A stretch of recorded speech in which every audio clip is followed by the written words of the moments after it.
Assalamualaikum warahmatullahi wabarakatuh. Memandangkan Ustaz Mubarak dan Ustaz Fashan pun ada, jadi teringat nak umumkan yang daurah kita pada hari Ahad, bukan esok last week ramai juga yang dah silap datang. Yang bedah kitab Wasiti tu hari Ahad ni, insya-Allah. Setakat ni ada orang sponsor sikit jumlah, dia bagi RM120 untuk kitab. Kalau ada yang semangat nak infak kitab untuk hari Ahad ni, bolehlah at least membantu student yang kalau datang, kalau nak sponsor sarapan pun bagus juga. Untuk hari Ahad ni punya program daurah kita masih memerlukanlah, kalau ada, insya-Allah.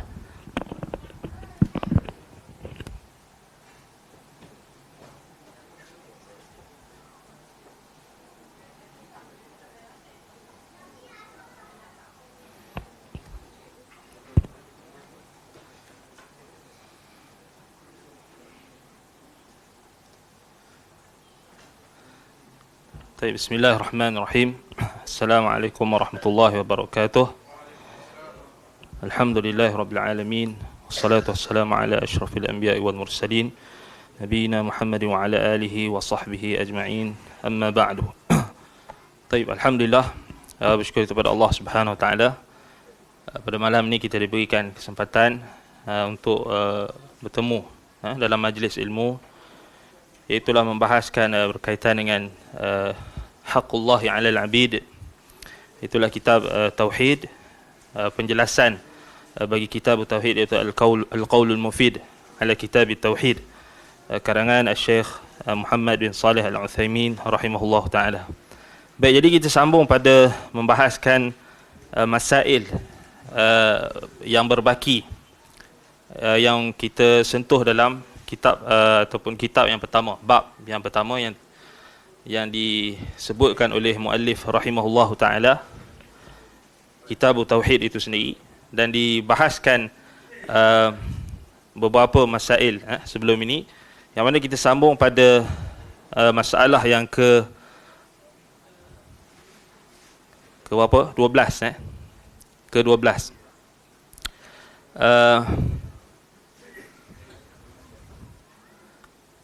التنبيه على وصية رسول الله صلى الله عليه وسلم عند موته. Kosong.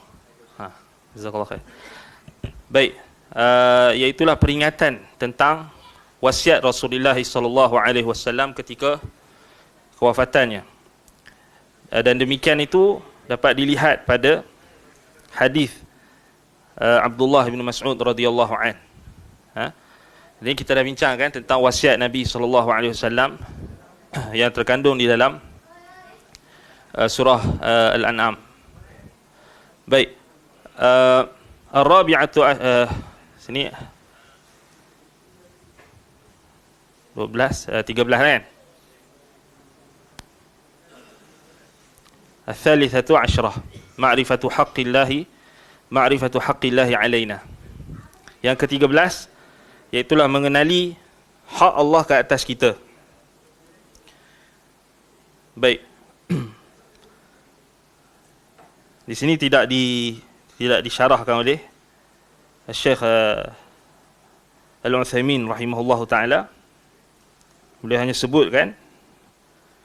Dan yang ke 13, yang ke-14, kalau dalam naskhah yang asal dalam bahasa Arab dijelaskan sedikit yang ke-13 tu, وَذَلِكَ بِأَنْ نَعْبُدَهُ وَلَا نُشْرِكُ بِهِ شَيْئًا. Itulah hak Allah ke atas kita, iaitulah kita menyembahnya dan tidak mensyirikkannya dengan sesuatu apapun. Yang ke-14, masalah yang ke-14, ma'rifatu haqqil ibadi alaihi idza addau haqqahu. Itulah mengenali hak hamba yang akan dilaksanakan oleh Allah apabila hamba itu menunaikan haknya. Baik, kata Syekh, وَذَلِكَ بِأَنْ لَا يُعَذِّبَ مَنْ لَا يُشْرِكُ بِهِ شَيْئًا. amma man asyraka fa innahu haqiqun an yu'adzab. Itu dengan apa? Allah Ta'ala tidak akan mengazab siapa yang tidak mensyirikkannya dengan sesuatu apapun. Adapun orang yang mensyirikkan Allah dengan sesuatu, maka berhak untuk Allah SWT mengazabnya. Al-khamisatu asyrah, yang ke-15, anna hadhihi al-mas'alah la ya'rifuha aktsaru sahabah. Yang ke-15, permasalahan ini tidak diketahui oleh sebahagian besar para sahabat. Apa masalah apa? Tentang ganjaran ataupun hak Allah Subhanahu wa taala yang Allah Subhanahu wa taala janjikan untuk berikan kepada mereka yang mentauhidkannya. Maknanya balasan tu. Sebab itu Nabi SAW, pada awalnya Nabi SAW,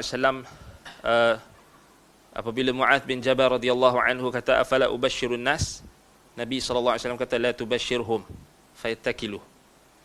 Maknanya, kata muallif rahimahullahu ta'ala, masalah ini tidak diketahui ramai di kalangan para sahabat ketika itu. La ya'rifuha aktsaru sahabah, maknanya kat sini membawa maksud ketika itu Mu'adz bin Jabal radhiyallahu anhu sahaja yang tahu, yang sampai kepadanya ilmu tersebut. Tetapi tidak menafikan kemudiannya apabila Mu'adz ketika hampir wafat, maka disampaikan hadis tersebut. Tetapi nak bagi tahu ketika Nabi SAW sampaikan kepada Mu'adz radhiyallahu an tentang masalah ini, maka aktsaru sahabah la ya'rifuha. Ramai, majoriti para sahabat tak tahu ketika itulah.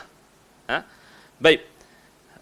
Wa dzalika anna Mu'adzan akhbara biha khurujan an ithmil kitmani 'inda mautihi ba'da an mata katsirun minas sahabah.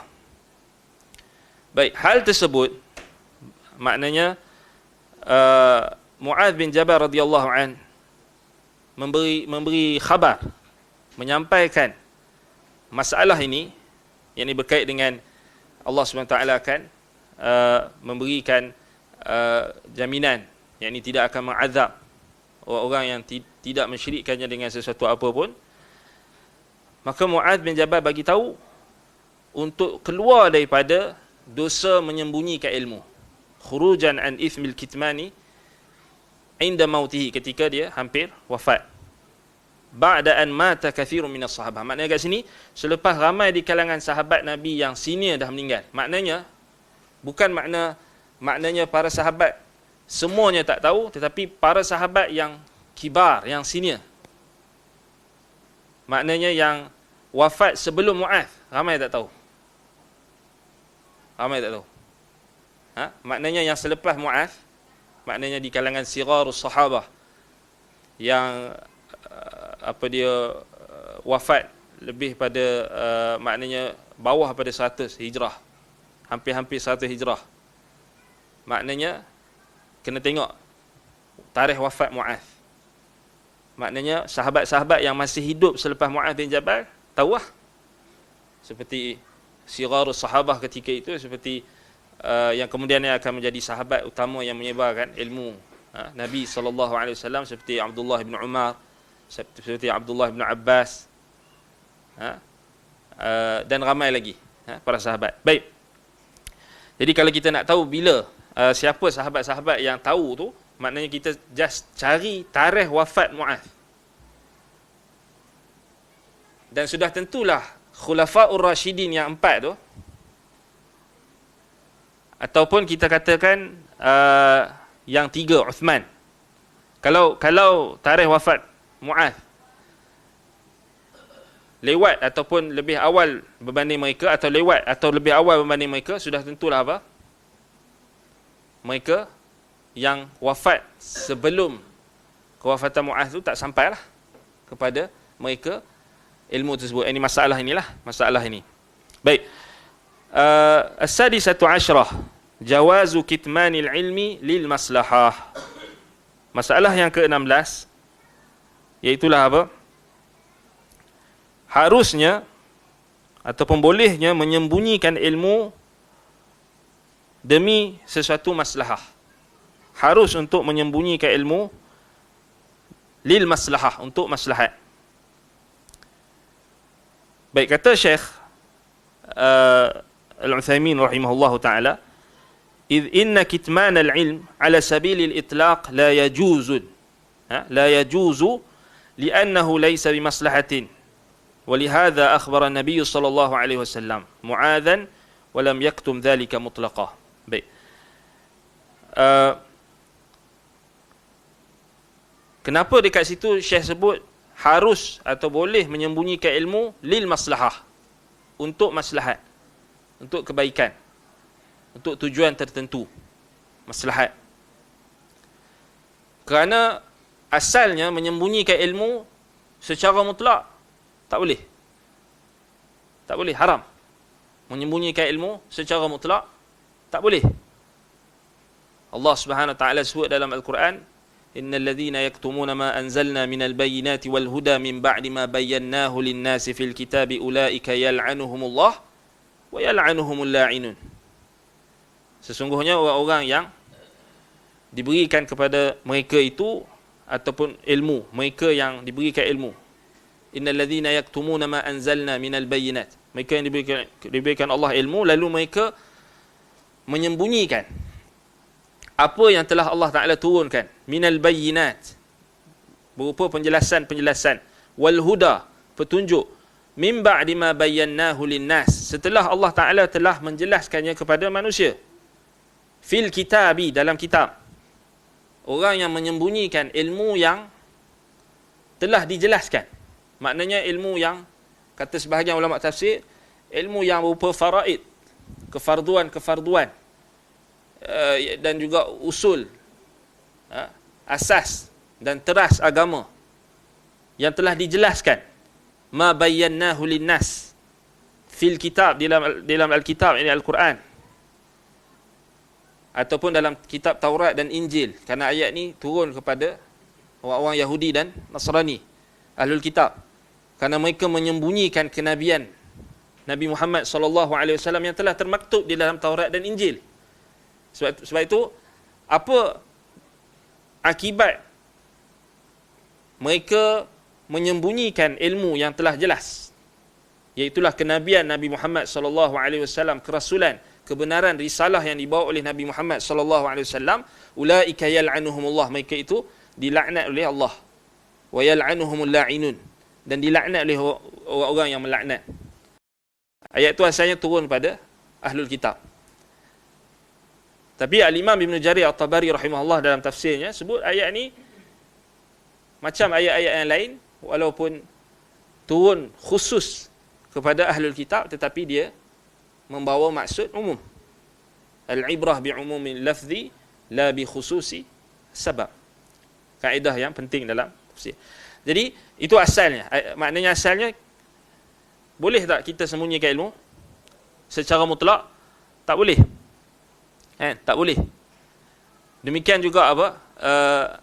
Hadis-hadis Nabi SAW yang melarang perbuatan menyembunyikan ilmu. Antaranya hadis yang diriwayatkan oleh Imam At-Tirmizi dengan sanad yang sahih daripada Abi Hurairah radhiyallahu anhu, katanya Rasulullah sallallahu alaihi wasallam bersabda, "Man su'ila an ilmin 'alimahu thumma katamahu uljima yaumal qiyamah bilijamin min nar." Barang siapa yang ditanya tentang sesuatu ilmu, sesuatu masalah yang dia mengetahuinya, 'alimahu, thumma katamahu, kemudian dia menyembunyikannya, uljima yaumal qiyamah bilijamin nar, dia akan dikekang pada hari kiamat kelak dengan kekangan, tali kekang daripada neraka, daripada api. Maknanya akan dikekang mulutnya, akan dikekang, maknanya ditutup mulutnya itu, lijam, akan dikekang dengan tali kekang daripada neraka. Wal'iyadzubillah. Itu asalnya menyembunyikan ilmu dilarang, secara mutlak lah kan. Sebab itu dalam masalah yang ke-16 ni dia ada qaid lil maslahah, lil maslahah. Kan? Sebab itu dalam hadis yang lain, antaranya hadis yang diriwayatkan oleh Imam Al-Bukhari yang menunjukkan keharusan, iaitulah di kalangan para sahabat yang mereka faham bahawasanya Nabi SAW mengharuskan, apa kita kata, menyembunyikan ilmu dengan tujuan dengan tujuan maslahat kebaikan. Apa dalilnya? Hadis yang baru lepas kita bincang, yang sebelum ni kita bincang, iaitu apa? Nabi larang Mu'adh sampaikan tentang khabar gembira tersebut, tentang maknanya Allah Ta'ala takkan mengazab orang yang tidak mensyirikkannya dengan sesuatu apa pun. Mu'adh kan kata, afala ubashirun nas, adakah boleh aku khabarkan khabar gembira ini kepada manusia, cerita kepada manusia, sampaikan kepada manusia ilmu ini? Nabi kata, la tubashirhum fayattakilu. Jangan kamu sampaikan berita ini, jangan kamu sampaikan ilmu ini lagi, fayattakilu. Tapi Nabi qaid, Nabi ikat. Nabi bukan kata tak boleh sampaikan selama-lamanya, tapi Nabi kata la tubashirhum fayattakilu.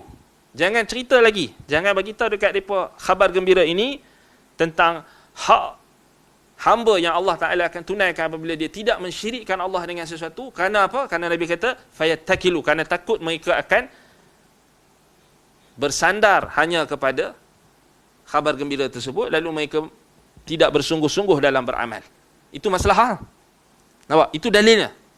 Itu dalil yang paling jelas sekali menunjukkan keharusan untuk menyembunyikan ilmu lil maslahah, dengan kebaikan, dengan tujuan yang tertentu, lil maslahah.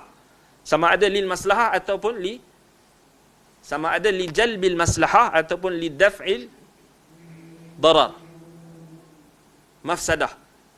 Maknanya mafhum dia, kalau untuk kebaikan, sebab dalam hadis Mu'adh tu dia ada dua makna. Satu, lil maslahah. Lil maslahah maknanya fayattakilu, supaya mereka tidak bersandar hanya kepada khabar gembira tersebut, lalu mereka tidak beramal. Jadi tidak beramal itu mafsadah. Untuk menolak mafsadah kerosakan, maka maksud dia sama. Maknanya dia ada ialah untuk mencapai maslahah kebaikan, untuk menolak keburukan.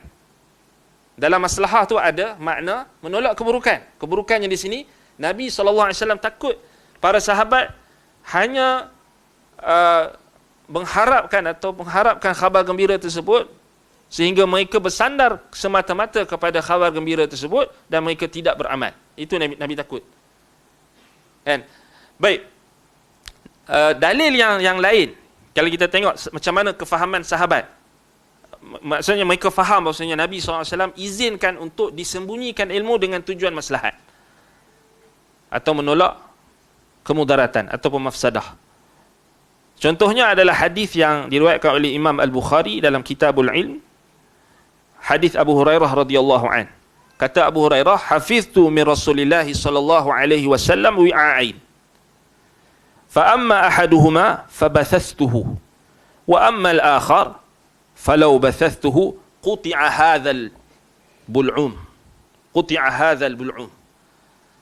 Kata Abu Hurairah radhiyallahu an, aku telah menghafal daripada Rasulullah sallallahu alaihi wasallam wi'ain. Kata para ulama, wi'ain maknanya aku telah menghafal ilmu. Yakni dua bekas. Yani Abu Hurairah kata wi'ain, aku telah menghafal daripada Rasulullah SAW dua bekas. Wi'a, dua, kita boleh kata juga dua beg, dua bekas, dua tempat simpanan. Maknanya ilmu yang banyak, ada dua bahagian. Maknanya seakan-akan Abu Hurairah yang bahagikan dua tu. Bahagikan dua tu. Maknanya aku hafal hadis-hadis Rasulullah SAW dan aku bahagikan kepada dua. Apa maksud bahagikan kepada dua? Dijelaskan oleh Abu Hurairah radhiyallahu an, fa amma ahaduhuma fabathastuhu. Salah satu daripada bekas yang aku hafal hadis-hadis Rasulullah SAW. Wi'a kat sini boleh juga maksud hatiku. Aku hafal. Fi suduri, fi sadri, yang dalam dadaku. Jadi aku bahagikan kepada dua. Adapun bahagian pertama aku telah sampaikan. Fabathastuhu, aku sebarkan. Bathastuhu maknanya nasyartuhu. Aku sampaikan. Aku sebarkan. Wa ammal akhar. Adapun yang bahagian satu lagi, falau bathastuhu quti'a hadzal bul'um. Kalau aku sampaikan satu lagi ni, akan dipotonglah bul'um. Yakni bul'um ni maknanya tempat kita kata tenggorokan. Yakni maknanya tempat makanan kita lalu. Dalam sebahagian riwayat dikatakan, Abu Hurairah kata, kalaulah aku sampaikan satu lagi ni, aku akan dibuat isyarat, aku akan kena bunuh. Dan para ulama bahaskan tentang hadis ini. Mereka katakan hadis yang bahagian kedua yang Abu Hurairah tak sampaikan itu adalah berkait dengan nama-nama orang yang zalim dan tanda-tanda kiamat ataupun fitan wal malahim yang mana berlaku pada zaman para sahabat, iaitulah pada zaman kita kata fitnah kita kata pada zaman pemerintahan Abdullah bin Zubair, kemudian fitnah Abdul Malik bin Marwan dan sebagainya, yang mana berlaku pembunuhan, fitnah zaman Uthman dan sebagainya, dan dikatakan selepas itu maknanya ada hadis-hadis yang Abu Hurairah tak sampaikan, disembunyikan, disimpan. Sebab apa? Abu Hurairah kata, kalau aku sampaikan, aku akan dibunuh. Maknanya maklumat tu, ilmu tu, kalau aku sampaikan, dapat dekat orang yang salah, dapat dekat orang yang zalim, maka dia akan bunuh aku. Sebab tu aku tak sampaikan. Maknanya apa? Menunjukkan sahabat faham ada ilmu yang boleh tak kita sembunyikan? Boleh. Lebih-lebih lagi para sahabat mereka tahu tentang fitan. Yang ni Nabi SAW bagi tahu dekat mereka fitnah-fitnah yang akan berlaku. Kadang-kadang tu spesifik Nabi bagi tahu. Macam Huzaifah bin Al-Yaman radhiyallahu an, beliau menyimpan rahsia Rasulullah SAW, beliau tak sampaikan. Antaranya nama-nama orang munafik. Kan? Itu Huzaifah. Jadi dia tak sampaikan kerana maslahah. Kan? Jadi sama macam Abu Hurairah radhiyallahu anhu. Jadi itu dalil menunjukkan ada perkara yang kita tak sampaikan tu bukan bermakna kita menyembunyikan ilmu secara mutlak, tidak. Tetapi dia ada, kita kata, maslahat. Ada maslahat. Nampak? Kan? Zaman sekarang ni kita kata banyaklah contoh-contoh. Kalau kita tengok ada di kalangan ulama, apabila mereka berhadapan dengan golongan tertentu ataupun orang-orang yang tertentu, misalnya pemerintah ataupun orang-orang yang tertentu yang mempunyai kedudukan dan sebagainya, kita tengok mereka tidak menyampaikan sesuatu yang mungkin mereka tak, kita kata mereka kadang-kadang ada orang bila mereka tengok, kenapa dia tak tegur depan-depan? Orang yang kita kata apa? Yang tak faham, mereka akan cepat menghukum. Kenapa dia tak cakap depan-depan? Kenapa dia tak cakap depan-depan? Ini kita kata ramai orang tak tahu tentang ada benda yang boleh kita sampaikan, ada benda yang kita kena sampaikan dengan cara yang tertentu, nasihat dengan cara yang baik, apatah lagi melibatkan pemerintah dan sebagainya. Nampak? Tapi sekarang kita hidup di zaman media sosial ni, semua bebas berkata apa-apa saja. Tak ada no limit. Orang nak kata apa ikut suka hati dia. Tak ada. Kan? Jadi sampai tahap ada orang yang sampai tahap dia kata, kenapa ni? Saya tak dengar pun kenyataan ustaz mengkritik fulan dan alan. Dia nak kena tunggu semua ustaz nak kritik orang ni, orang tu. Saya tak dengar kenyataan ustaz membantah fulan dan alan. Sejak bila kita dipertanggungjawabkan untuk membantah orang tu? Saya tak dengar pun ustaz ulas tentang isu ini. Semua benda kita nak ulas sekarang kan? Maknanya sampai tahap kita katakan kita tak nampak. Maknanya seakan-akan macam orang tak faham. Ada benda yang kita perlu sampaikan, ada benda yang dia bergantung pada maslahat dan mafsadah. Kalau kita baca hadis Abu Hurairah tadi, takkan kita nak kata Abu Hurairah khianat? Kan kita kata Abu Hurairah ni menyembunyikan ilmu, berdosa dan sebagainya. Tidak.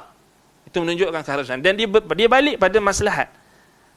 Maslahat maknanya dia kalau melibatkan nyawa. Sebab itu Abu Hurairah kata, "Lau bathastuhu amma al-akhar lau bathastuhu quti'a hadzal bul'um." Maknanya satu lagi bahagian ni kalau aku sampaikan aku akan dibunuh. Nampak? Jadi dekat situ kalau kita tengok pemahaman ulama-ulama ahli sunnati wal jamaah juga sama. Macam apa yang difahami oleh para sahabat. Sebab itu bila berlaku fitnah khalqil Quran pada zaman Imam Ahmad bin Hanbal rahimahullah, pada zaman Bani Abbasiyah, cuba kita tengok perbezaan mauqif para ulama tu. Mereka memang sepakat membantah bid'ah Mu'tazilah tersebut, tetapi bila mereka berhadapan dengan pemerintah, contohnya macam grup Yahya bin Ma'in ketika berhadapan dengan Khalifah Al-Ma'mun, Khalifah Al-Ma'mun paksa dia. Kan? Maknanya dia Yahya bin Ma'in dan juga beberapa grup ulama Baghdad, ulama Iraq, mereka dahsyat mereka punya fitnah tu. Mereka terfitnah tu dahsyat sebab mereka kena berhadapan secara langsung dengan khalifah. Imam Ahmad dia ada perantara, maknanya bukan khalifah, wali, wakil khalifah. Kan? Sebab itu dibezakan mauqif tu, maknanya pendirian tu. Mereka terpaksa bertindak dengan, maksudnya ijtihad mereka. Walaupun Imam Ahmad tak setuju dengan apa yang dibuat, apa yang diijtihadkan oleh Yahya bin Ma'in, Imam Yahya bin Ma'in rahimahullahu ta'ala, tetapi ala kulli hal, kedua-duanya kita katakan ma'jur, mendapat pahala sebab mereka ijtihad. Baik. Itu contohlah. Maksudnya sama juga macam perkara-perkara yang berkait mauqif ulama tentang menjauhi fitnah, menjauhi kita kata fitnah di antara para sahabat misalnya, ataupun fitnah-fitnah yang berlaku selepas itu. Ada di kalangan sahabat yang mengambil pendirian tidak berpihak pada mana-mana pihak. Kita tak boleh kata dia ni tak ada pendirian, dia ni macam ni, dia ni macam ni, tak boleh. Sebab itu memang mauqif sahabat. Contohnya dalam isu perbezaan pendapat di antara Muawiyah bin Abi Sufyan radhiyallahu anhu dengan Ali bin Abi Talib dalam isu darah Uthman misalnya. Jadi ada sahabat yang ambil pendekatan untuk i'tizal, seperti Sa'ad bin Abi Waqqas, Muhammad bin Maslamah dan ramai lagi. Kita tak boleh kata oh dia ni tak macam ni, dia gini, tak boleh. Sebab tu kalau kita buka dalam dalam hadis riwayat Imam Ahmad antaranya disebutkan tentang istilah yang ada sahabat yang mereka mengambil pendirian dalam ketika fitnah. Tak salah nama sahabat tu Ibnul Hanzaliyah, Sahal Ibnul Hanzaliyah, Sahal Ibn Amr Ibnul Hanzaliyah, dikatakan nama dia Sahal Ibn Rabi' Ibn Amr. Ada juga kata nama dia Sahal Ibn Aqib Ibn Amr Al-Khazraji, Al-Ansari, Al-Ausi, Al-Syami, At-Tamimi. Dikatakan juga dia daripada Bani Tamim. Dia dinisbahkan kepada ibunya Al-Hanzaliyah. Dia Ansar. Tabaqat pertama maknanya lahu suhbah, dia sahabat Nabi. Dia menetap di Damsyik, yakni Damaskus, Syam. Dan wafat pada era pemerintahan Muawiyah bin Abi Sufyan radhiyallahu anhu. Baik, apa para ulama bahaskan tentang beliau ni? Baik. Hadis ni riwayat Imam Ahmad dalam Musnad Asy-Syamiyin, hadis Sahal bin Al-Hanzaliyah. Hadis daripada Qais bin Bishr At-Taghlibi, dan dia adalah sahabat dan teman rapat kepada sahabat Nabi Abu Darda radhiyallahu anhu. Dan dikatakan dia mengatakan di Damsyik, ni di Damaskus, Dimash, ya, Damsyik, Syam sekarang ni, ada seorang lelaki, rajulun min ashabin Nabi sallallahu alaihi wasallam, seorang lelaki di kalangan sahabat Nabi, yuqalu lahu Ibnul Hanzaliyah, dikatakan dia namanya Ibnul Hanzaliyah, Sahal ibnu Amr. Wa kana rajulan mutawahhidan, dan dia adalah seorang lelaki yang mutawahhidan. Apa maksud mutawahhidan? Maknanya munfaridan, dia bersendirian. Makna bersendirian sini, la yukhalitun nas wa la yujalisuhum, dia tak bercampur dengan orang, dia tak bermajlis dengan orang, dia hanya buat urusan dia. Dia buat apa? Dia pergi solat, dia solat, dia solat dengan orang. Bila dia selesai solat, dikatakan oleh para sahabat yang cerita tentang biografi dia, kata qallama yujalisun nas, dia sangat sedikit, sangat meminimumkan pergaulan dia dengan manusia. Maknanya mutawahhidan dia. Dia tak bercampur sangat, dia tak bersosial sangat. Sedikit. Maknanya kalau kata dia ni duduk dengan orang ramai, majlis dan sebagainya, sikit sangat. Innama huwa fi salah, dia hanya pergi solat. Fa idza faragha fa innama yusabbih wa yukabbir hatta ya'ti ahlahu, hatta ya'ti ahlahu. Maknanya dia hanya solat, kemudian dia berzikir, kemudian dia berzikir, takbir dan sebagainya, kemudian dia pergi balik ke rumah dia, dan dia bertemu dengan ahli keluarganya, dia bersama dengan ahli keluarganya. Ini ketika zaman fitnah. Ada tak sahabat-sahabat yang blame dia, ataupun ulama-ulama yang cerita tentang riwayat ni blame dia? Tak. Maknanya kita tak boleh, kita dalam isu maksudnya dalam yang apa yang melibatkan tentang pendirian peribadi, kita tak boleh cela, khususnya di zaman fitnah. Ini yang dibahaskan oleh para ulama, uzlah, kan? Dekat sini uzlah, kat sini bukan maknanya dia langsung tak berhubung, tak, cuma dia minimumkan. Dia minimumkan, maknanya kalau kita boleh faham macam zaman kita sekarang ni, uzlah ni maknanya kita bersendirian, maknanya kita, orang panggil kita mutawahhidan ni bersendirian lah. Kita kurang bergaul. Bukan bermaksud kita tak bergaul langsung, kan? Anda bagi contoh, kita limitkan pergaulan. Makna limit pergaulan ni maknanya solat. Solat kita akan bersosial lah, solat jemaah. Itu minimum, kan? Minimum. Kemudian kita datang majlis ilmu, akan sosial lah, sosial, minimum. Itu maksudnya yang sesuai dengan zaman kita sekarang. Maknanya ada pun kita nak meluas-luaskan pergaulan tu dengan kita masuk saja dengan siapa-siapa yang kita tak kenal dan sebagainya, itu mungkin dari sudut dakwah itu lain, itu perbahasan dia. Tapi dari sudut orang yang nak jaga agama dia, nak jaga warak dia nak jaga dia punya agama dia, nak jaga dia punya mauqif pendirian dia dan sebagainya, itu kita tak boleh nak blame lah, kan? Baik, tapi kalau bincang tentang uzlah ni memang akan jadi polemik lah, kan? Maknanya akan ada maknanya ada dalil-dalil yang lain, hadis Nabi SAW yang sebutkan tentang orang yang bergaul dengan masyarakat dan bersabar dengan kesusahan, bersabar dengan kesakitan yang terpaksa mereka hadapi apabila bergaul dengan masyarakat, itu lebih baik. Memang tak nafikan ada perbahasan di kalangan ulama. Tetapi kalau kita tengok dari sudut apa, dia sama macam kita sebutkan hadis tadi, maknanya dia bergantung pada maslahah. Dan kita nak sampaikan tu, dia bergantung pada maslahah. Sama juga dalam praktik, maknanya amalan kita. Maknanya dia lebih pada amalan yang maknanya yang bersifat peribadi lah, bersifat peribadi. Bukan kita kata apa, dia orang yang buat uzlah tadi atau orang yang mutawahhidan tadi bersendirian, dia tak boleh paksa orang untuk buat jalan dia tadi. Kalau tak dia jadi ghulu. Nampak? Kalau tak dia jadi ghulu. Maksudnya dia ajak semua orang jangan bersosial. Tak boleh lah, kan? Tak boleh. Baik, itu berkenaan dengan masalah yang ke-16 ni.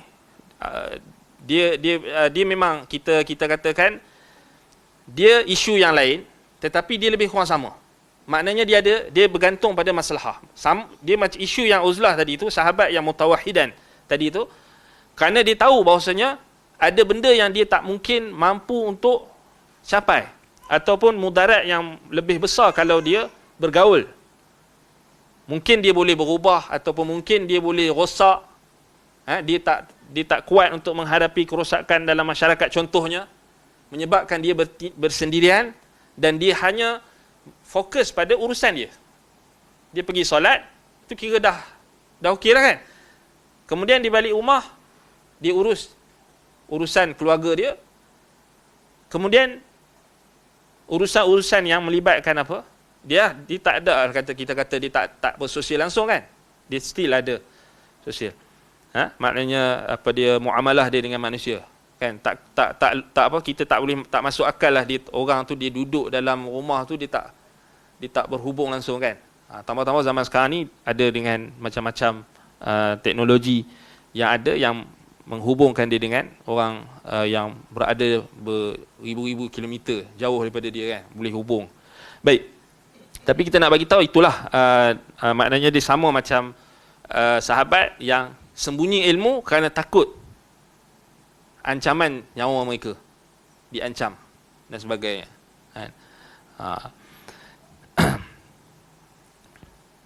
Baik.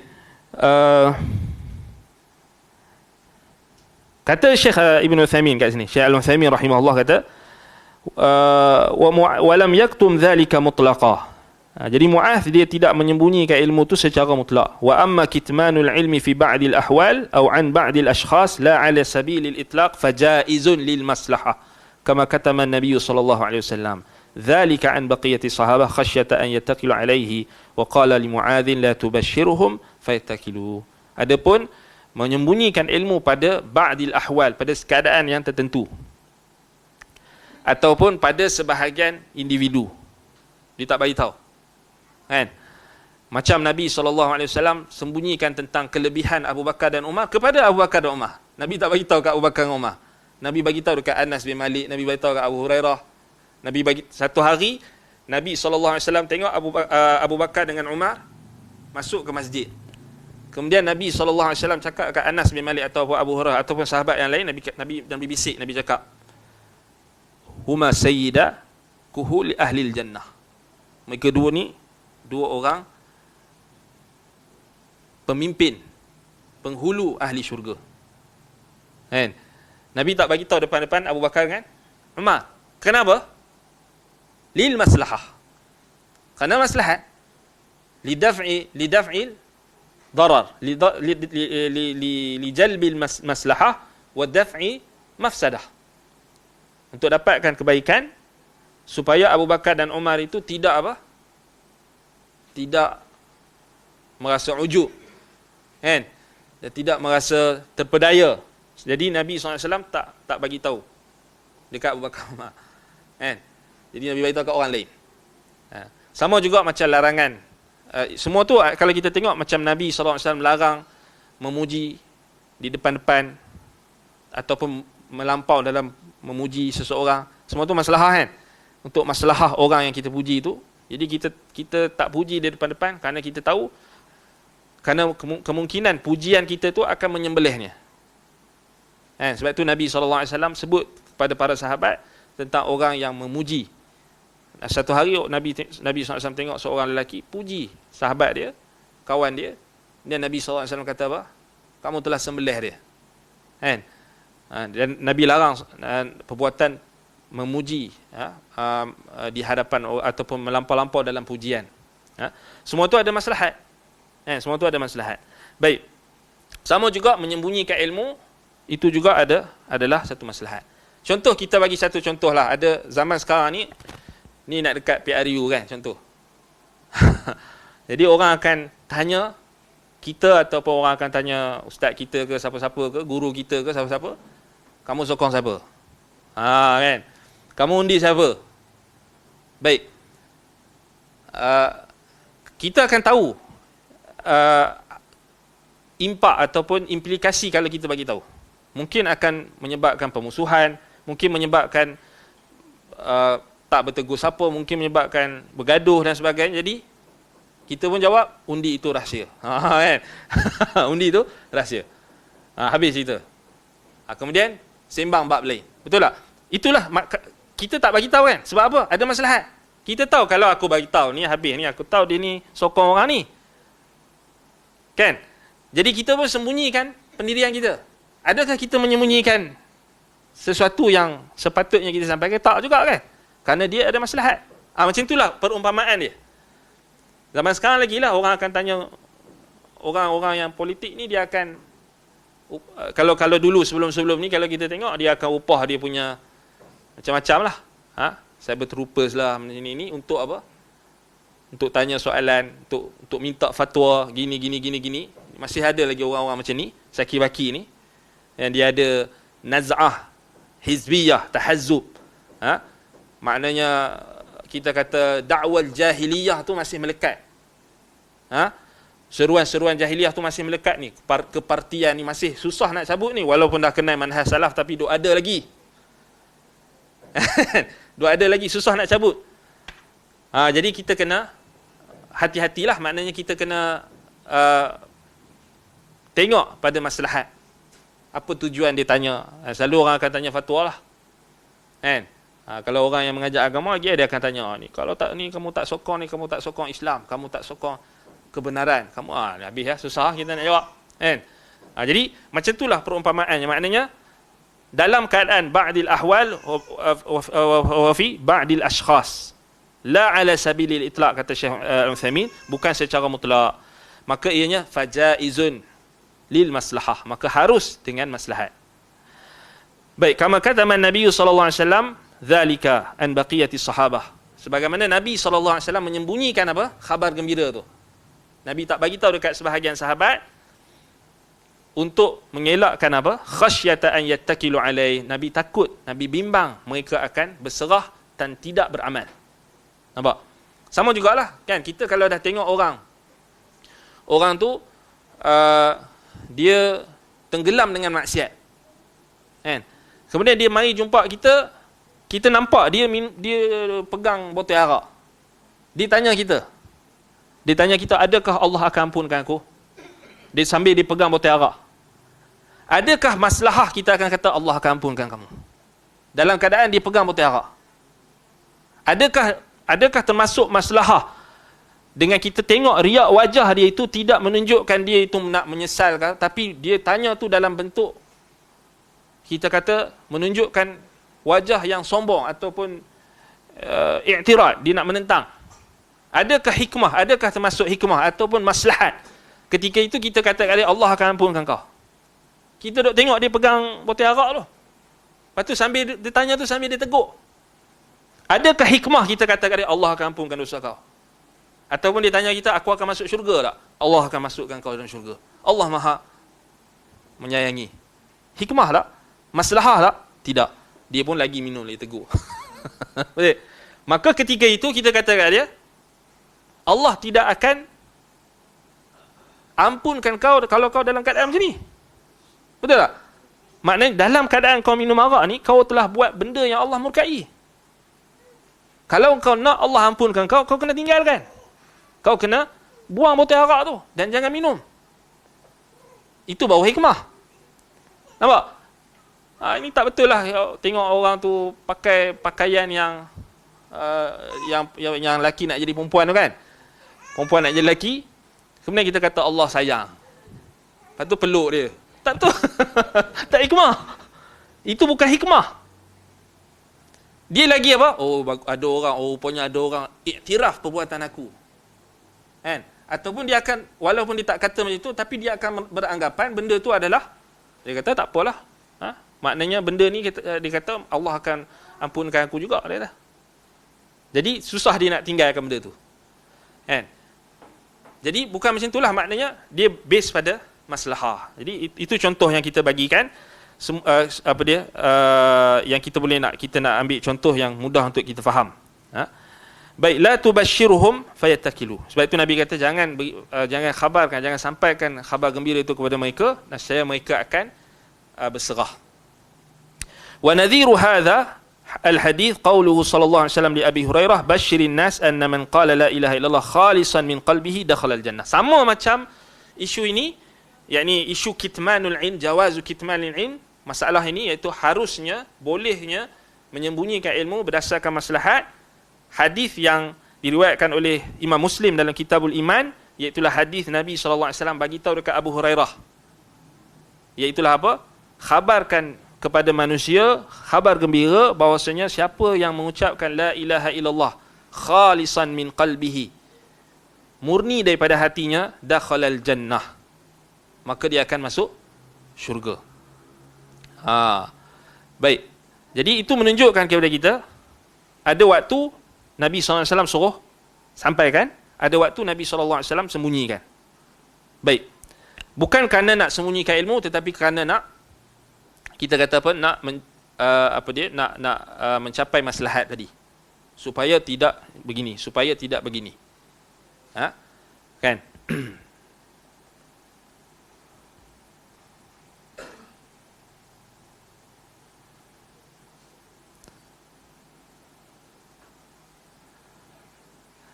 بل قد تقتدي المصلحة ترك العمل وإن كان فيه مصلحة لرجحان مصلحة الترك كما هم النبي صلى الله عليه وسلم أن يهدم الكعبة ويبنيها على قواعد إبراهيم ولكن ترك ذلك خشية افتتان الناس لأنهم حديث عهد بكفر.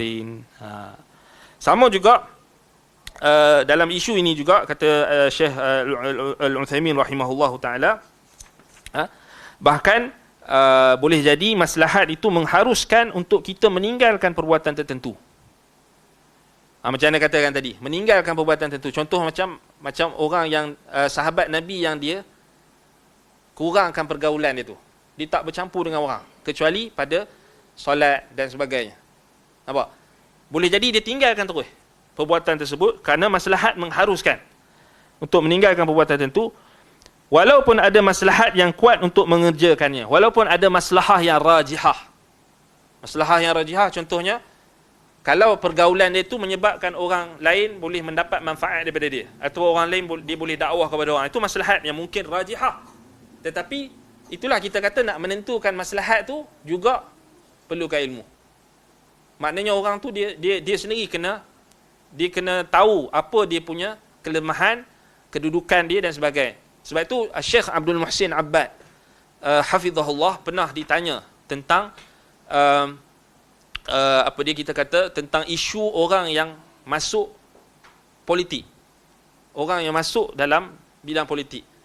Syekh Abbad rahimahullah wafaqahullah hafizahullah sebut dua keadaan. Kalau individu tersebut yu'athir ataupun mu'athir, la yu'thar, dia memberi pengaruh, dia boleh mengubah orang, maknanya orang boleh ikut dia dalam kebaikan, masuk. Tetapi kalau individu tersebut dia yang berubah, maknanya dia yang akan ikut orang, maka dia jangan masuk. Anda ingat lagi tak salah anda dalam dars Syekh ketika syarahkan Sahih Muslim di Masjid Nabawi, lebih kuranglah orang tanya tentang, tak salah, tentang intikhabat, tentang pilihan raya ataupun tentang masuk menyertai politik. Saya bagi dua. Maknanya itu contohlah, maknanya kalau orang tu dia yakin dia mampu untuk memberi pengaruh, dia boleh ubah, masuklah. Tapi kalau dia tak yakin, bahkan dia boleh berubah, dia pula yang boleh berubah, dia meninggalkan prinsip dan sebagainya, dia tak payah masuk. Itu dalam situasi sekarang lah. Sama juga macam situasi sekarang kan, kita katakan, yalah, isu tentang politik ni memang akan jadi polemik berpanjangan lah kan. Tetapi kita balik pada asal lah, siasah para Nabi dan Rasul ialah apa? Ta'limun nas. Itulah politik. Nabi dan Rasul mereka mengajar manusia. Tanpa kita menafikan juga apa? Peranan-peranan, kita kata orang-orang yang terlibat dalam lapangan politik yang ada dalam sistem dalam negara kita ni, kita tak boleh nafikan jugalah. Kalau tinggal semua orang tinggal kan, tak ada langsung orang Islam yang masuk, jadi itu akan jadi musibah yang lain pula. Maknanya likulli maqam maqal, setiap keadaan tu ada keadaan dia lah, dia ada kedudukan dia dan keadaan dia. Baik, sebab itu kata Syekh Al-Utsaimin, boleh jadi maslahat itu mengharuskan dia untuk meninggalkan perbuatan tertentu. walaupun maslahat yang kuat untuk mengerjakannya, walaupun ada maslahat yang rajihah, yang kuat, kebaikan yang lebih kuat. Baik, contohnya, Syekh bagi contoh. Kama hamman Nabi sallallahu alaihi wasallam an yahdimal Ka'bata wa yabniha ala qawaid Ibrahim.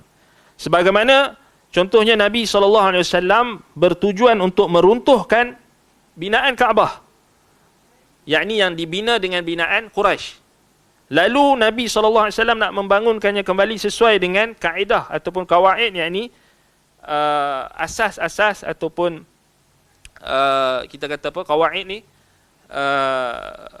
asas binaan, teras dan asas binaan Nabi Ibrahim. Walakin taraka dhalika, tapi Nabi SAW tak buat. Nabi tak apa? Nabi tak runtuhkan Kaabah yang dibina oleh Quraisy. Kan? Kerana khasyata iftitan an-nas. Kerana Nabi takut manusia akan terfitnah. Manusia akan keliru dan akan berlaku fitnah. Orang akan kata Nabi SAW meruntuhkan Kaabah. Kerana Kaabah ni adalah satu yang dipandang mulia oleh semua lapisan masyarakat. Semua orang tahu bahawasanya Kaabah ni kena dimuliakan, dihormati.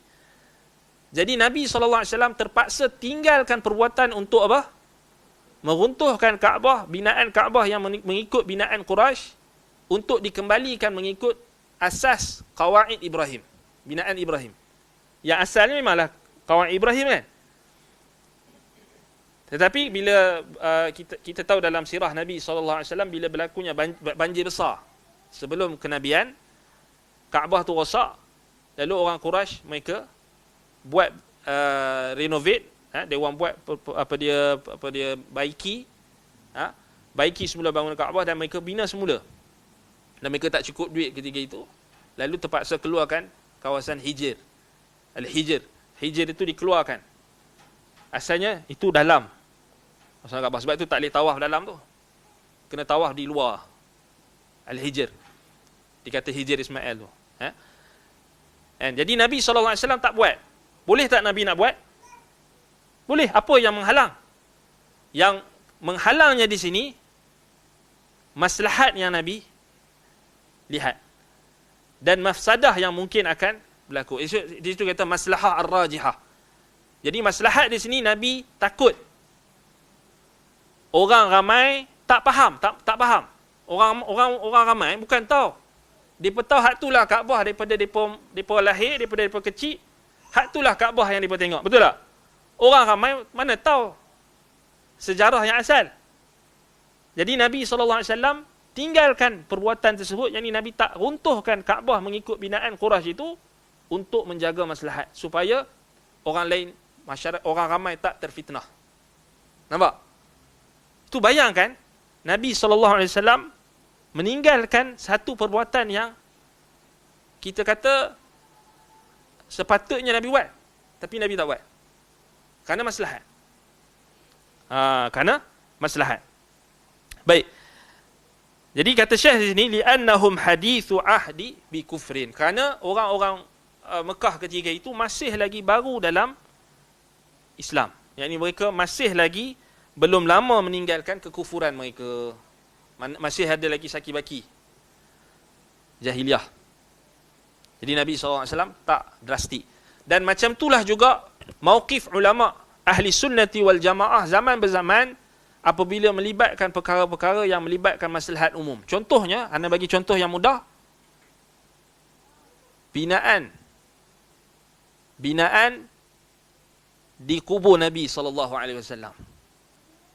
Memanglah asalnya memang tak ada binaan. Dan sebenarnya memang dalam hujurat, dalam bilik tu, dalam bilik yang ada kita tengok ada dinding tu, kita tengok ada dipisahkan dengan dinding tu. Atas tu memang tak ada binaan apa-apa. Tetapi still ada binaan lah kan? Still ada binaan dan ditutup dengan kubah. Memang ada usaha-usaha di kalangan ulama-ulama ahli sunnati wal jamaah untuk mencadangkan agar dibuang kubah tu. Dibuang apa? Binaan tu. Atau kubah tu. Paling kurang mereka nak suruh buang kubah tu. Tetapi sebahagian ulama lagi melarang. Kenapa? Kerana khasyata iftitan an-nas. Kerana takut orang manusia akan terfitnah. Maknanya orang akan tuduh apa? Tara Arab Saudi tak keluar apa-apa decree pun kan untuk buat untuk apa kita kata untuk runtuhkan Kubah tu ke apa, orang dah buat fitnah banyak lah. Orang kata pun nak runtuhkan kubur Nabi lah macam-macam. Tu Tara belum buat lagi. Kalau teringat waktu mengaji kat Madinah dulu ada sampai satu tahap ada Syekh kami cerita ada yang geng-geng sufi ni siap buat apa? Buat berkawat ataupun depa buat ribat, depa pergi dekat apa kubur Nabi tu, depa buat perbarisan. Depa kata ni kami nak mempertahankan kubur Nabi. Dia kata Wahabi nak apa? Runtuhkan. Itu maksudnya fitnah tadi tu. Memang asalnya tak ada kan. Tapi kenapa kita katakan sampai sekarang kubah tu masih ada? Walhal kubah dekat Baqi' boleh tak diizalahkan, dihilangkan? Boleh kan? Asalnya kalau kita type dekat Google Maqbarah Baqi', type kan kubur Baqi' asal yang lama, kita akan tengok gambar dia penuh dengan kubah besar-besar. Boleh tak dihilangkan? Boleh. Tak ada isu. Tapi bila melibatkan kubur Nabi SAW ni, dia ada saki baki jahiliah tu masih ada. Orang awam dia tak tahu apa. Jadi sebab itu kita kata apa? Ulama-ulama mereka apa? Tak sependapat. Mereka kata tak payah, biarkan. Maknanya biarkan binaan itu ada, kubah tu biarkan saja supaya tak berlaku fitnah. Nampak? Boleh tak untuk dibuang benda tu? Bukan kita korek kubur Nabi pun, buang kubah aja. Boleh tak? Kalau geng-geng sufi yang tu marahlah, dia kata ni tak benci Nabi ni. Okay.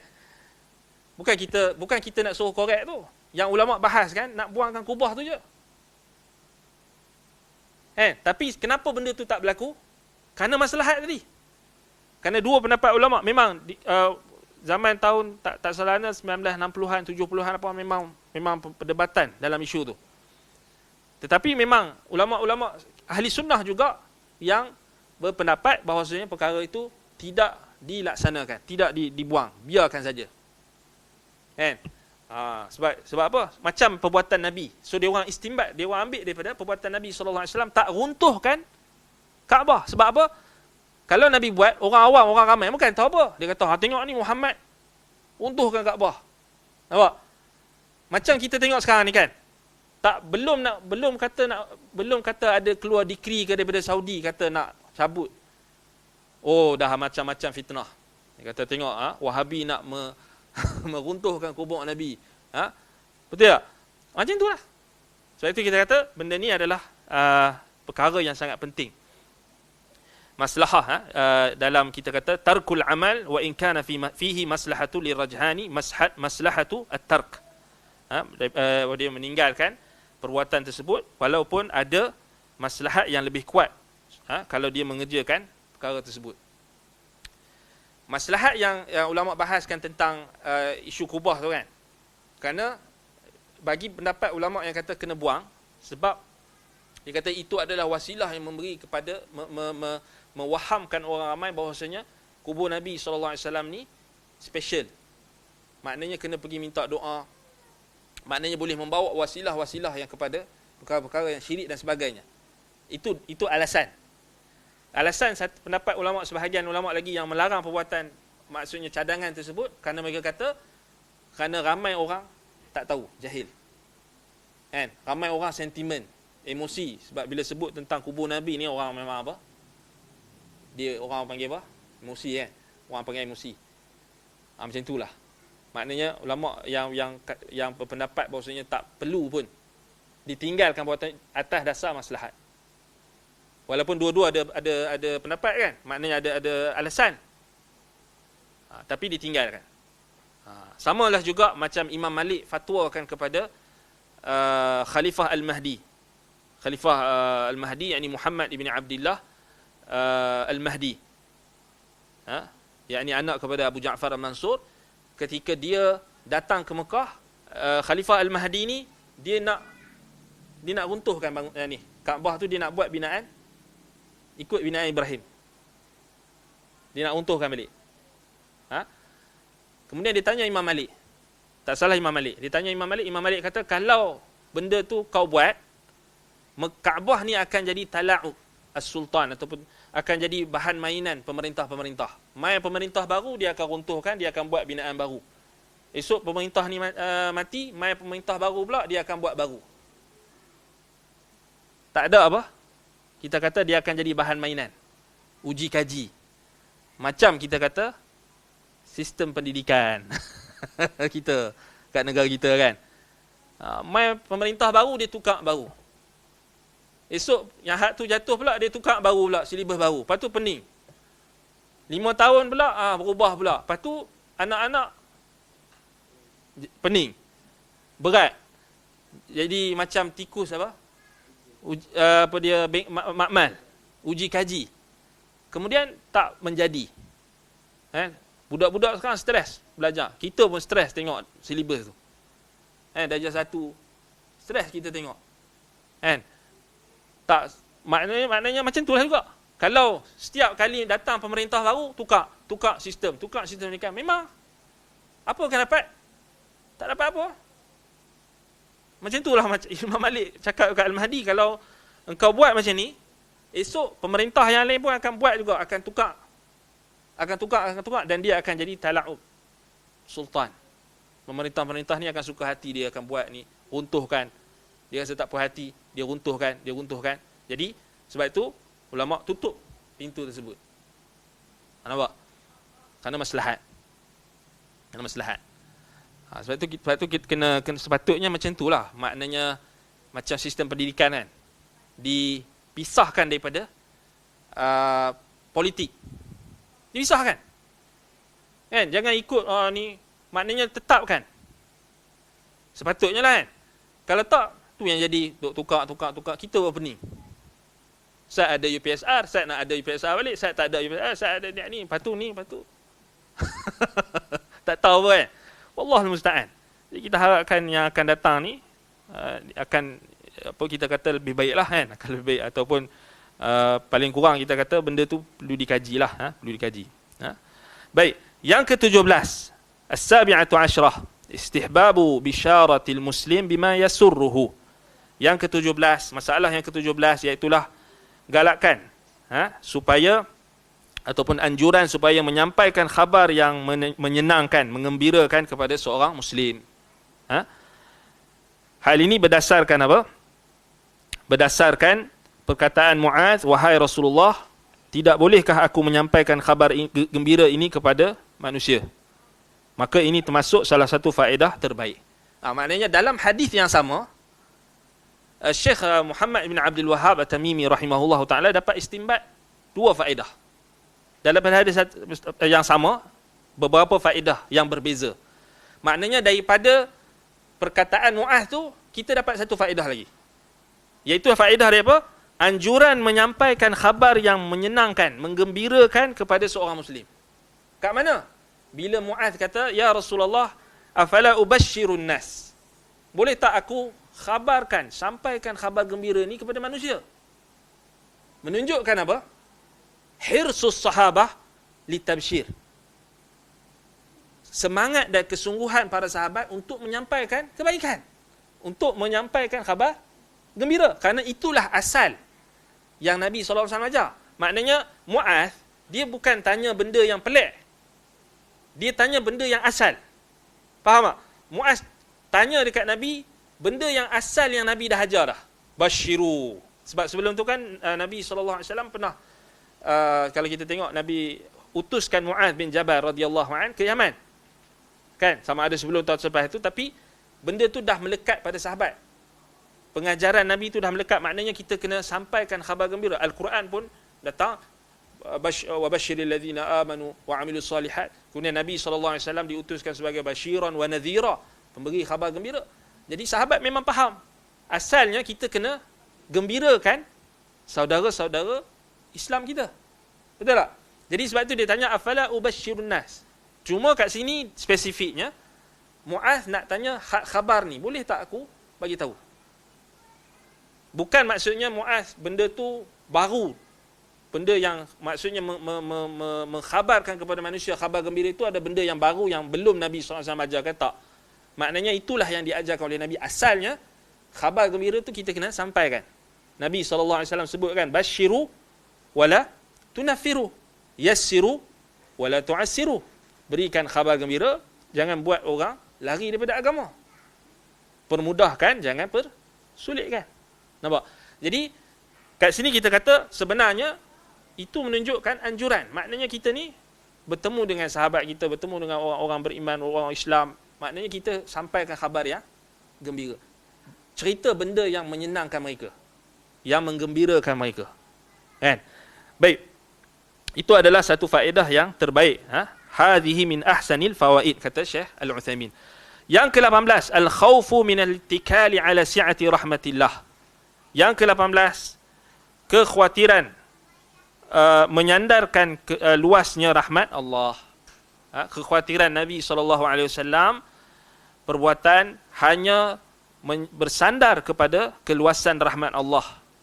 Dan ini kata Syekh Al-Utsaimin, walidzalika wa dzalika liqaulihi la tubashshiruhum fayattaqilu. La tubashshiruhum fayattaqilu.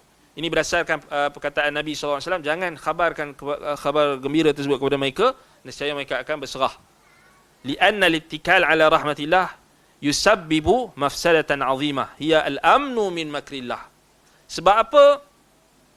Ittikal ni maknanya kita hanya berserah, bersandar kepada rahmat Allah tanpa kita membuat tuntutan ataupun amalan-amalan yang membawa kepada rahmat tersebut. Hanya berserah dan meninggalkan amalan yang diperintahkan. Kenapa? Kerana ianya akan menyebabkan kerosakan yang paling besar. Mafsadatun azimah, kata Syekh Al-Utsaimin. Apa kerosakan yang paling besar sekali kalau kita hanya bersandar kepada rahmat Allah tanpa kita beramal? Mafsadah, kerosakan yang paling besar sekali ialah al-amnu min makrillah, kata Syekh Al-Utsaimin rahimahullah. Iaitulah apa? Kita berasa aman daripada makar Allah. Aman daripada kita kata balasan dan hukuman tipu daya yang Allah Ta'ala tetapkan. Sebab itu dalam Al-Quran Allah Subhanahu Wa Ta'ala sebut tentang bahayanya orang-orang yang berserah dan merasa aman daripada makar, hukuman dan juga ancaman Allah Subhanahu Wa Ta'ala. Antaranya apa? Dalam ayat kalau kita tengok dalam ayat Al-A'raf ayat 99. Al-A'raf ayat 99, 98 sebelum tu Allah kata apa? Afa amina ahlul qura an ya'tiyahum ba'suna bayatan wa hum naimun. Adakah penduduk sebuah negeri itu merasa aman? An ya'tiyahum ba'suna, daripada datang kepada mereka azab kami, bayatan wa hum naimun, pada waktu mereka tidur. Iaitulah azab itu datang ketika mereka tengah tidur. Adakah mereka merasa aman daripada azab Allah? Awa amina ahlul qura an ya'tiyahum ba'suna duhan wa hum yal'abun. Adakah sepatutnya penduduk sebuah negeri itu merasa aman daripada hukuman Allah ketika waktu duha dalam keadaan mereka bermain-main? Yal'abun wa hum yal'abun. Afa aminu makrallah. Adakah mereka sanggup merasa aman daripada makar Allah, daripada hukuman Allah, daripada azab Allah, daripada tipu daya yang Allah Ta'ala tetapkan kepada mereka? Fala ya'manu makrallahi illa alqaumul khasirun. Allah kata tidak merasa aman, tidaklah ada orang yang merasa aman daripada makar Allah, daripada azab Allah, daripada hukuman Allah, daripada ketetapan hukuman Allah, melainkan kaum yang rugi. Illa alqaumul khasirun, yakni melainkan mereka itu orang-orang yang rugi. Khusran, kata para sahabat, kata salaf, ulama salaf, iaitu merujuk kepada khusran, yakni merujuk kepada kufran, merujuk kepada kekufuran, yakni kerugian yang abadi. Bila sebut khasirun maknanya orang yang rugi, yakni rugi kat ni merujuk kepada rugi di akhirat. rugi di dunia dan di akhirat, tapi yang hakiki rugi di akhirat, maknanya orang yang terjebak dalam kekufuran. Jadi merasa aman daripada azab Allah adalah kita kata adalah mafsadah, yang kerosakan yang sangat besar. Sebab itu Nabi SAW tutup pintu tu. Nabi tak mau. Maknanya sampai tahap kita ni berasa selesa. Itu kita kata zaman sekarang ni ialah sebab tersebarnya penyelewengan, tersebarnya golongan-golongan yang kita kata ruwaibidah, kemudian golongan-golongan du'atun ala abwabi jahannam, pendakwah-pendakwah yang menyeru manusia kepada pintu-pintu jahannam, ahlul bid'ah wal ahwa, mereka yang menyeru kepada bid'ah-bid'ah dan hawa nafsu. Seperti dalam isu ini adalah golongan murji'ah, yang mereka menafikan amalan dan mereka hanya membataskan iman itu hanya ma'rifah, ataupun mereka hanya membataskan iman itu hanya dalam hati, dan akhir sekali mencetuskan kepada mafsadah yang paling buruk sekali, iaitulah merasa aman daripada azab Allah. Sampai sekarang ni kita tengok, sampai anda tertengok baru ni satu video ditunjukkan, dua orang lelaki masuk dalam surau dan bercumbuan dalam surau. Bayangkan tengah lepas solat tu bercumbuan dekat, maknanya buat benda yang kita kata yang kita tak boleh bayangkan sanggup buat dekat surau. Surau kot. Ini bukan kita kata disco ke, tempat pub ke, tempat maksiat. Ini surau. Maknanya orang dah tak ada rasa takut. Dekat rumah Allah pun dah tak ada rasa takut ni. Na'udzubillahi min zalik. Na'udzubillahi min ghadabillah wa sakhatih. Kita mohon perlindungan kepada Allah daripada kemurkaan Allah, kemarahan Allah. Sampai tak ada rasa hormat dah. Maknanya boleh buat maksiat dalam rumah Allah lepas solat. Apa puncanya? Apa puncanya? Kerana berlakunya apa? Meremehkan tentang dosa. Dan antaranya lagi kerana aman daripada makrullah, aman daripada azab dan hukuman Allah. Rasa aman. Ini yang Syekh kata ni, mafsadah, kerosakan. Kan? Jadi sebab itu kalau kita tengok balik hari ini, tak tepat dah macam orang kata, oh kita kena dakwah dengan kasih sayang, kita kena dakwah dengan berlemah lembut. Bukannya semua keadaan kena berlemah lembut. Kan? Jadi kalau semua keadaan kita ambil pendekatan, tak boleh kita nak tegur pun tak boleh, hanya cakap benda-benda yang apa? Yang tak boleh mengguris dan sebagainya, tak payah nak bagi peringatan, ataupun tak payah nak bagi benda-benda yang berat, ataupun benda-benda yang mengancam dan sebagainya, langsung tak boleh. Akhir sekali orang merasa aman daripada makrullah, aman daripada azab Allah, dan meringan-ringankan maksiat. Ini kita tak mahu. Bayangkan, kita tak boleh nak terbayang macam mana apa orang yang kita mungkinlah terbayang orang curi tabung masjid. Kan? Orang curi tabung masjid. Tapi dia ada, kita kata ada, yalah mungkin dia nampak, yalah benda tu mungkar, tapi kita kata ringanlah nak dibandingkan dengan orang yang buat benda fahishah, benda yang keji, kan, dekat dalam surau atau dekat masjid. Itu menunjukkan kita kata banyak lagi lah, maknanya kita kena usahakan untuk menyebarkan kebaikan, amar ma'ruf nahi munkar. Jadi tengok kan macam mana kita tengok dalam apa situasi bila terlampau merasa aman, merasa selesa dengan atau selesa daripada hukuman Allah, daripada azab Allah, akhir sekali maksiat diringan-ringankan. Ini kita tak mahu. Itu kata murji'ah tu. Murji'ah ni, itu yang kata, dia bila dia jumpa dengan orang yang buat maksiat, dia peluk lagi, kemudian dia apa? Dia kata Allah Ta'ala ampunkan dosa, Allah rahmat, dan dia tak ada nahyul munkar. Dia tak ada nahyul munkar. Kan? Dia tak tegas kat situ. Wallahul musta'an wa alaihi at-tuklan. Baik. Kita pukul 11 dah. Jadi kita naktafi bihadzal qadar. Jadi kita akan sambung pada lepas ni kita akan bincang tentang al-qunut min rahmatillah. Yakni berputus asa daripada rahmat Allah. Sebagaimana merasa aman daripada rahmat Allah itu adalah perkara yang boleh merosakkan, demikian jugalah berputus asa daripada rahmat Allah juga boleh merosakkan. Kita akan bincangkan nanti pada kelas akan datang insya-Allah. Aqulu qawli hadza wa astaghfirullah li wa lakum. Subhanakallahumma wa bihamdika asyhadu an la ilaha illa anta astaghfiruka wa atubu ilaik. Sallallahu ala Muhammad wa ala alihi wa sahbihi wa barak wa sallam. Alhamdulillahirabbil alamin. Assalamualaikum warahmatullahi wabarakatuh.